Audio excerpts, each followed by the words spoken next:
Hi again, everybody. Welcome to Inside Golf. I'm Harry Donahue today at Radnor Valley Country Club. And why are we here at Radnor Valley? To take a look back at a man who was the head professional here back in the 50s and early 60s. His name was Robert Henry Skee Riegel, and he was a character. We'll explain that a little bit later on. But Skee Riegel didn't learn to play golf until he was 23 years old. And a few years after that, he won the U.S. Amateur. In fact, in 1951, Skee Riegel finished second at the Masters, 2 shots behind the winner, a guy by the name of Ben Hogan. And he kind of bunkered down here at Radnor Valley and other clubs in the Philadelphia area and traveled all over South Jersey and the Philly area, telling stories and playing a pretty good brand of golf. We'll talk to George Forster, the head pro here at Radnor Valley, about Skee, and Pete Trenham's with us. He, of course, noted golf historian, especially when it comes to Philadelphia golf. Skee Riegel, coming up next from Radnor Valley here on Inside Golf. Inside Golf, now celebrating its 20th season, is presented by Destination Montco Golf. 54 courses, 300,000 yards. Check them out at montcogolf.com. By the First Tee of Philadelphia. The First Tee helps young men and women become better golfers, but most important, better people. Get involved. Visit thefirstteephiladelphia.org. By the Golf Association of Philadelphia, GAP, celebrating amateur golf since 1897. By Jersey Man Magazine, it's a Jersey way of life. And by Philly Man Magazine, bringing it to Broad Street. And by Inside Golf's partner since 1998, the Philadelphia Section PGA, experts in the game and business of golf. Take time to thank your local PGA golf professional. Along with being stewards of the game of golf, your local PGA professional wears many hats. We are teachers. We are players. We are managers. We are merchandisers. And community leaders. But we all wear one badge. PGA professionals are well-trained experts who work hard to share the joy of golf with our neighbors for over 90 years. To find your local PGA professional, visit phillypga.com. Brought to you by the Philadelphia section of the PGA. We are the experts in the game and business of golf.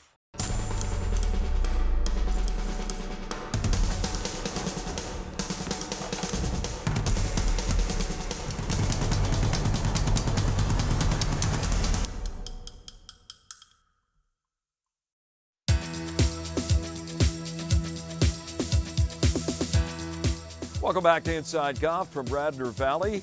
And it's the kind of day in December where if Skee Riegel were still with us, he'd probably get up on this table, do a handstand, jump over this fence, and head down there and play at least 9 holes. Our guest, Pete Trenham, longtime pro at St. David's and now considered the best historian for all things golf in Philadelphia. Pete, always a pleasure to see you. Thank you. It's good to be here. And the head professional for years here at Radnor Valley, George Forster. George, good to see you again. Thank you for coming out.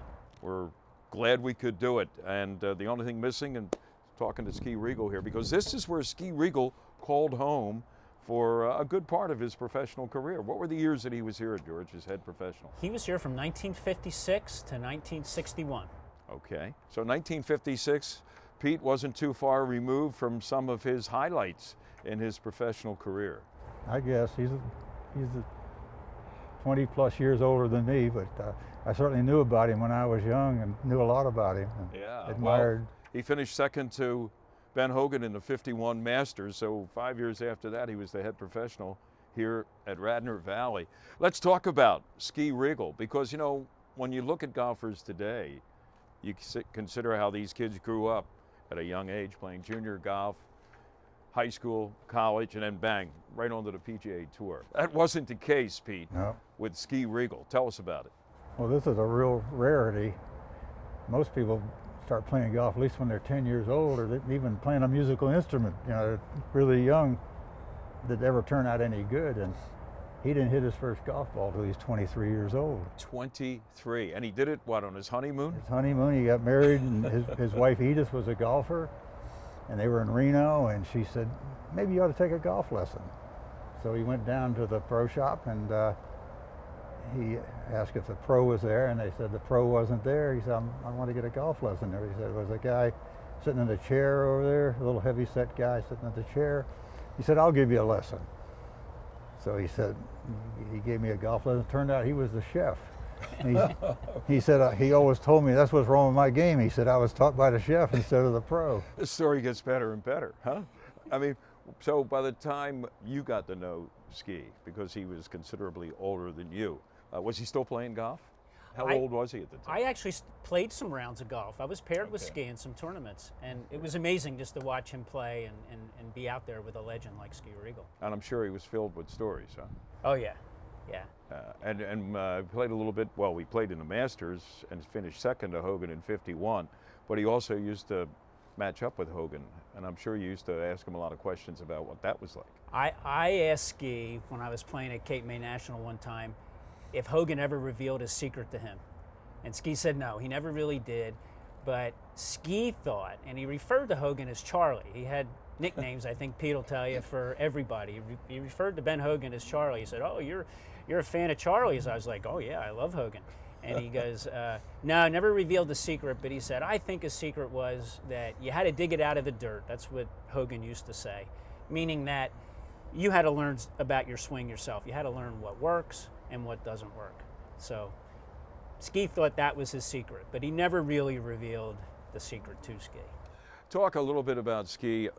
You mentioned, learning how to play golf from the chef at a place in Reno at the age of 23. That doesn't happen today, as we know. Doesn't. And go on to the successful career that he had, playing in multiple Masters, low amateur to master a couple times, 16 Opens he played in, 9 PGA tournaments, and he couldn't play. The reason he only played in 9 as opposed to like 16 Opens and 11 Masters, tell us what that was all about. Well, years ago, you couldn't play in the PGA Championship unless you were a PGA member. And there was a 5-year apprenticeship after you turned pro to become a PGA member. You either had to play in a certain amount of tournaments on the PGA Tour to get credit for 1 year each year, or you had to work for a Class A PGA Pro at least 7 months a year to get credit for a year. And so Skee was 39 years old before he was eligible to play in the PGA, because he didn't turn pro until he was 34. So that's just the way it was. And even though the purses weren't as big then as they are today, I'm sure that cost him a little bit of money one way or another, because that's 5 years out of the prime of his life as a professional golfer. He just got started late, and of course he played amateur golf for a long time, and then finally I guess it just figured, well, maybe I ought to try pro golf, because it costs a lot of money to play amateur golf. Skee was, I think, born in Central PA, but a lot of his childhood was spent in Upper Darby. Yeah. And then he went to West Point, and he actually went to 2 other colleges. He left West Point, he went to Lafayette, and he went and finally graduated from Hobart up in New York State, where he was also captain of the football and the baseball team. So he was a pretty good athlete. But you have a story about him at West Point, and what happened? Why didn't he graduate from West Point? Well, he went 1 year to West Point, and he said his grades were on the cusp, and he said I could have appealed and gone, probably they would let me come back another year to see if I could do better. And he said, but I didn't really want to go back anyway. So that was it, so. No harm, no foul. But he was just a great athlete. I mean, he was a gymnast, and he played all these sports, and, but he just dedicated, once he took up golf, I guess the golf bug bit him, and he just went full bore for golf. He even paid Sam Snead to go and stay with him for a week down at White Sulphur Springs and just be with him, follow him around, play with him. He just wanted to see what made a great player tick, and and see what he could learn from him. I'm sure that cost him more than just the cost of transportation back and forth with Sam. Paid him something just to spend the whole week with him, but he was determined to be the best player possible. But it was interesting going back to asking Hogan about the secret. He told me that if you asked Nelson would tell you, but Nelson didn't know. He said Snead would tell you, but he'd tell you wrong just to mess you up. And Hogan wouldn't tell you. He said Hogan knew, but he wouldn't tell you. Stay with us. More to come with Pete Trenham and George Forster from Radnor Valley, the one-time home of the legend, Skee Riegel. We're back with more on Skee here on Inside Golf. Success requires hard work. no way around it. Realize timing is key. Be willing to push yourself. Stay in control. Trust technology to support you. My father once said, "Doesn't matter what you do in life, just be the best at it."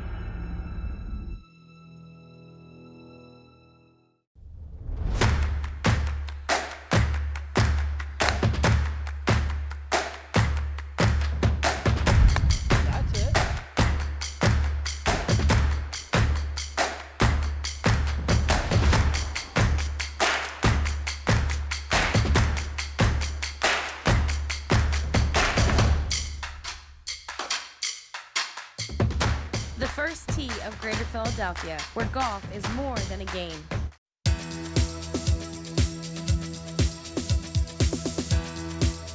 Welcome back. Inside Golf continues today from Radnor Valley. Boy, what a beautiful December day. We're with George Forster, the head pro here at Radnor Valley, and Pete Trenham, former head pro at nearby St. David's, but also well known for being one of the best historians when it comes to golf in Philadelphia. And gentlemen, you know, talking about Skee Riegel today. And of course, he was the pro here many years ago.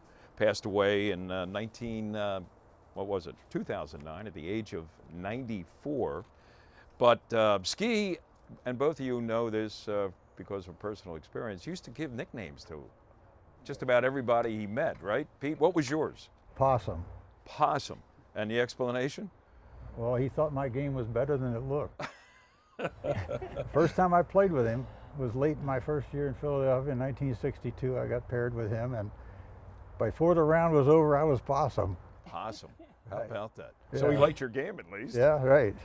Maybe right. not your swing, but he liked Not your my game. swing, but he liked the results. Yeah. How about you? Did you ever get a nickname? Not that I know of, but he used to call my brother-in-law, Tony Perla, Dad. I don't know why, but he Really? always referred to him as Dad. Did he look older than Skee, or? Maybe. You know, we talked about earlier Skee being a pretty good athlete in college, not learning the game not starting the game until he was 23, and yet he played shortly after that in the U.S. Amateur, and he won it at Pebble Beach. And along the way, one of the guys he defeated, I think, in the quarterfinals was Bob Rosberg, who, of course, went on to win a PGA championship, was known as a TV commentator for years before he passed away. He beat Bob in the quarterfinals, and he beat a gentleman by the name of, I think, John Dawson. Johnny Dawson. Who was yes. older, but he was one of these guys that played amateur golf all his life, had won the U.S. Amateur, competed for like 20 U.S. Amateurs. Actually, Skee said he felt kind of bad beating him because he was like a local favorite in California, and they were, people were all pulling for him to win, and Right. thinking that, well, maybe he's going to finally win this at National Amateur, And he said, I almost felt bad. And he said, another time, same thing. He said that he thought he played the last round with Bobby Jones that Bobby Jones ever played. Really? Where was that? Down in Sarasota, Florida. Where's the Bobby Jones course down there that Bobby Jones helped design. And he said, and Skee was, still an amateur, an up-and-coming amateur, I think, at that time. And he said, how when you're young and, and you want to show the great player that you're good too or something. And he said, I was all revved up, and he said, and I played great, and I beat him by a lot. And after it was all over, he said, I really felt bad because he wasn't that good anymore, and I really felt like maybe I shouldn't have done that. Another thing that he regretted, and this kind of triggered our whole interest in doing this show today on Skee Riegel, the recent changes in the rule book now that no longer will somebody sitting at home in their lazy boy be able to call in to cite a potential rules violation from what they see on TV. And I think one of the first times that ever happened, Skee Riegel was actually involved. You know the case, if you follow golf for any amount of time, of Craig Stadler playing out at Torrey Pines years ago and building his stance by putting down a towel when he got underneath one of those Torrey Pines to hit a shot. And he was a real rules guy. Right. He knew the rules inside out. Pete, tell the story about what he did and the mistake he made and how he felt about it. Right. Well, he came into his house and he turned on the TV and he saw Craig Stadler playing this ball, kneeling on the towel. So right away, he knew that was a rules violation, so he ran to the phone. He called the PGA Tour because he wanted to make sure that somebody notified Craig Stadler before he signed his scorecard because he didn't want to be disqualified. As it turned out, it's Sunday afternoon, and that had happened on Saturday, so Skee's looking at a rerun. But And not knowing it. he doesn't know he's looking at a rerun, and so when Stadler walked off the 18th green, he was second place, and they told him, we need to talk to you, and they showed him from the day before and wound up being penalized, so he had signed an incorrect score. And disqualified. He was disqualified, and Skee told me, I never would have called if I'd have known I was looking at a rerun. He said, I was only trying to save him from being disqualified. Right. So he just wouldn't have done it. Just a matter of circumstances. He was trying, not realizing. he's trying to be helpful, and Right. it turned out bad. Turned out bad. But did you ever talk to him? Did he ever share that story with you about I knew or this- any other rules situations? I used to call Skee for when I had sticky rule situations here at the club, and he would always help me through them. He was great. He was an expert in them. How about that? Gentlemen, it's been really fun going down memory lane here at Radnor Valley. George Forster, thanks for having us out. Thanks for Pete, coming out. always a pleasure to see you, Right. and always a pleasure to hear about a legend, not only in Philadelphia golf, but in the world of golf around the country, the late Skee Riegel. We'll be back. More of Inside Golf in just a moment. At the age of 42. You know, Given the current environment of who he's competing against, too. if it were any other human being in the world, I would say no.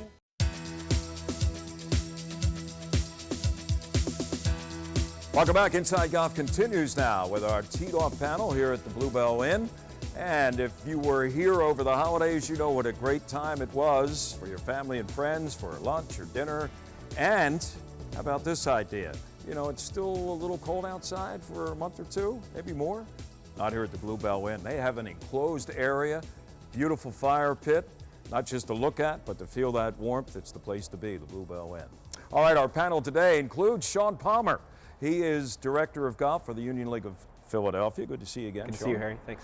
From myphillygolf.com, Mr. Joe Logan. Be here.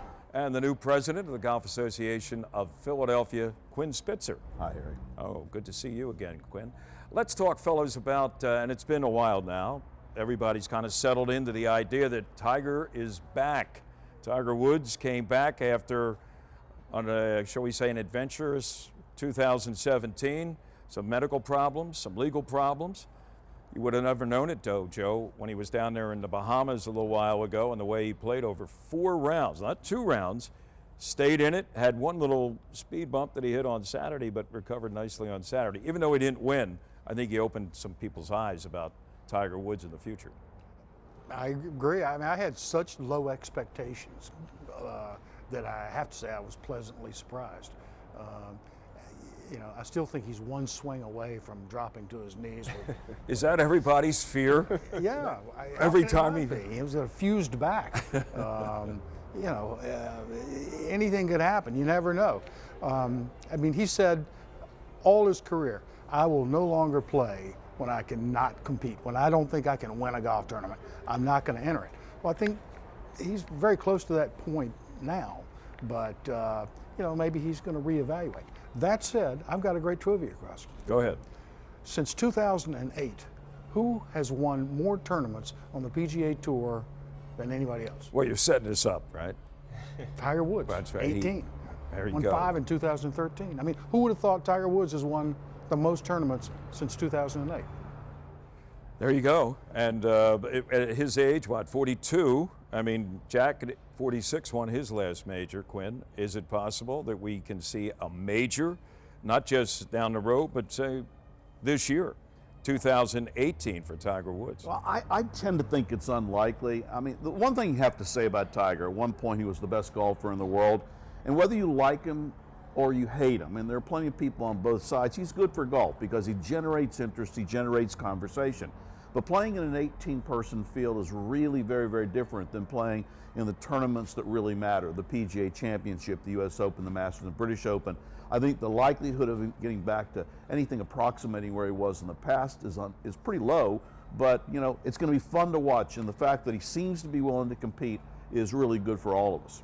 How about you, Sean? What were your big takeaways from Tiger down in the Bahamas? Well, I grew up adoring Tiger Woods, as many folks my age did, and it's exciting to see him come back. You know, he really wasn't the player. In 2013, leading up to the U.S. Open at Marion, he was #1 in the world, really on fire, and then he fell off after all the things that happened to him physically and off the golf course. So it's exciting for the game of golf. What he's done for the game of golf since he's joined in '96 is just elevate all the purses, elevate every professional's ability to succeed in the golf community. He's helped the game in tremendous ways, so of course I'm going to root for his success, and hopefully he comes back on and off the golf course. You know, they talk so much about the physicality, but how about also just non-physical stuff that we see from Tiger? I know it's only one outing. We'll see more in the weeks ahead. But, you know, the competitiveness, the ability to concentrate, the focus. I mean, he was the best at that when he was winning. Obviously, when you go as long a stretch as he had and had the problems that he had on and off the course, is it possible to rekindle that, Joe, at the age of 42? You know, given the current environment of who he's competing against, too. If it were any other human being in the world, I would say no. But he's done things that no one thought anybody could do in world golf anyway. So you never say never, but I would be very surprised if he did anything close to, you know, what he did. I don't say I can happen. And you know, I mean, you're a professional, but you deal in a whole different world than competitive guys on the tour do. Sure.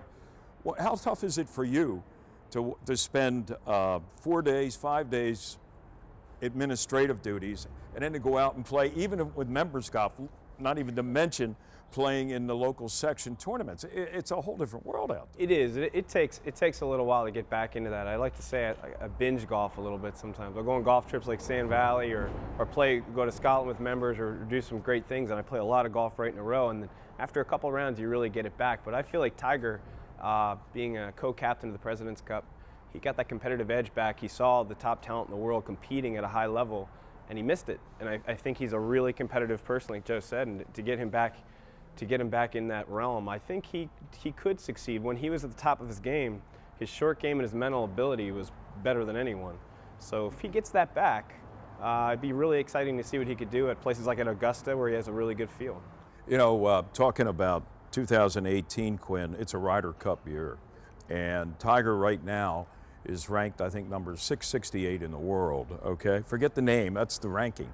Now, he moved up considerably after the Bahamas. He was almost number 1,200, and he moved up like 450 spots. I mean, do you think he has set that goal of making another Ryder Cup team, either making it or being a captain's choice? Well, I think for sure he would love the opportunity, and I think him getting back into the mix, if he starts to play consistently in the competitions and he's playing reasonably well, he'd have to be in the conversation just because he's played in so many Ryder Cups.